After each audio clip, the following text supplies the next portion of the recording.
नमस्कार, आप देख रहे हैं डीटीवी भारत और मैं हूं आपके साथ ऋतिक।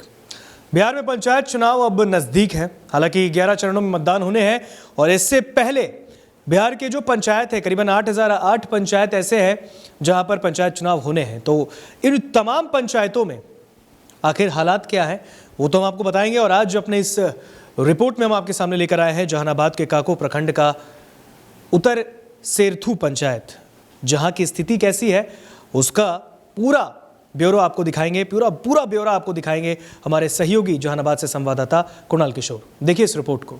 आज मैं जहानाबाद जिले के काको प्रखंड अंतर्गत उत्तर सेरथू पंचायत में हूं। आज मैं यहां के विकास कार्यों का जायजा लेता हूं, लेकिन जैसा जनता का ओपिनियन आ रहा है, विगत 5 सालों में इनका विकास ना होकर के विनाश हुआ है। विकास की बात करें तो नगण्य के बराबर है और विनाश की बात करें तो 110% है। ना तो इनको इन 5 सालों में शिक्षा की व्यवस्था की गई, न स्वास्थ्य की व्यवस्था की गई, न किसानों के लिए सिंचाई की व्यवस्था की गई। जो भी की गई बस अपने लिए की गई। सबका साथ अपना विकास। जो भूतपूर्व मुखिया थे, जो या इस क्षेत्र के मुखिया हैं, उनका बस एक ही नारा था, सबका साथ अपना विकास, और इसी नारे पे वो आगे बढ़ते चले गए। 5 सालों में किसी भी प्रकार का उन्होंने विकास नहीं किया। रूबरू कराता हूँ कि बीते 5 सालों में इनका क्या विकास हुआ। बाबा, क्या आपको वृद्धा पेंशन मिलता है? इंदिरा आवास मिला है? ना, इंदिरा आवास आज तक आपको नहीं मिला है। सरकारी सुविधा आपको क्या क्या मिलती है? एगो पेंशन है। केवल पेंशन मिलता है आपको। आपको क्या लगता है, विकास हुआ है आपके क्षेत्र में? ना सर, कोई विकास नहीं हुआ है। कुछ ना देखे थी। तो आप अगली बार इस मुखिया को पसंद करना चाहेंगे? जरूर जरूर करबे करबे। क्या चाची, जो मुखिया जी जीते थे वो आपके मन के अनुकूल काम किए? क्या आपका को लगता है कि वो विकास का काम किए हैं? हम तो रोगी ही था, हमरा रोगी ही था, बाल बच्चा गरीब घर में जाला में था। हमरा तो मिलिए न रहा है, लगे है 2000 महीना में खर्चा मिले है, को रुपया ना। आपको वृद्धो पेंशन ना। आपको वृद्धा पेंशन भी नहीं मिलता है? ना। आपने किसी को बोला कि मेरा वृद्धा पेंशन बनवा दिया जाए? हाँ, बोली है। तो क्या बोले मुखिया जी? होबे ना करता है, उम्र ना है, जे हम बूढ़ी हो गई, हमरा उम्र ना है। मुखिया के प्रति कितना रोष है, कितना बगावत है, ये आप साक्षात देख रहे हैं कि ना तो आज तक के पंचायती राज जब से लागू हुआ है तब से इनको किसी भी प्रकार की सुविधा नहीं दी गई है। और रोष होना भी लाजमी है कि जब सरकार सारी सुविधा दे रही है और सरकार ये दावा करती है कि हम जन जन तक पहुंचा रहे हैं, तो ये सुविधा का लाभ आखिर उठा कौन रहा है? सोचनीय विषय ये है।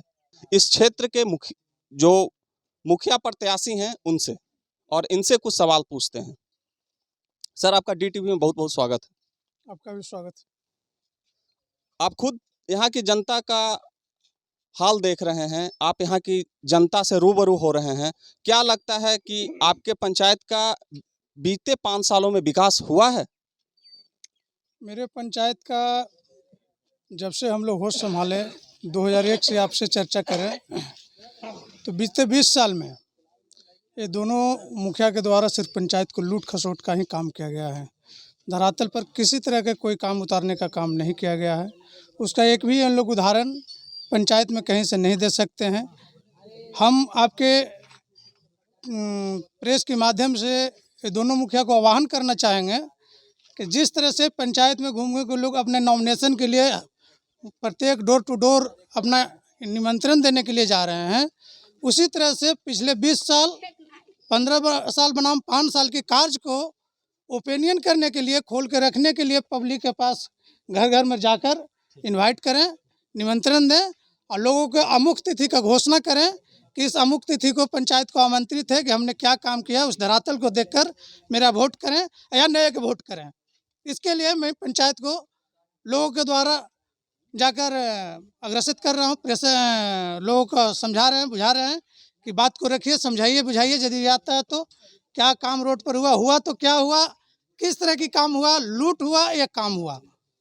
मनरेगा की स्थिति को देख लीजिए। आपको इसी पंचायत का वार्ड नंबर 1 और 2 दोनों के अंतर्गत आता है।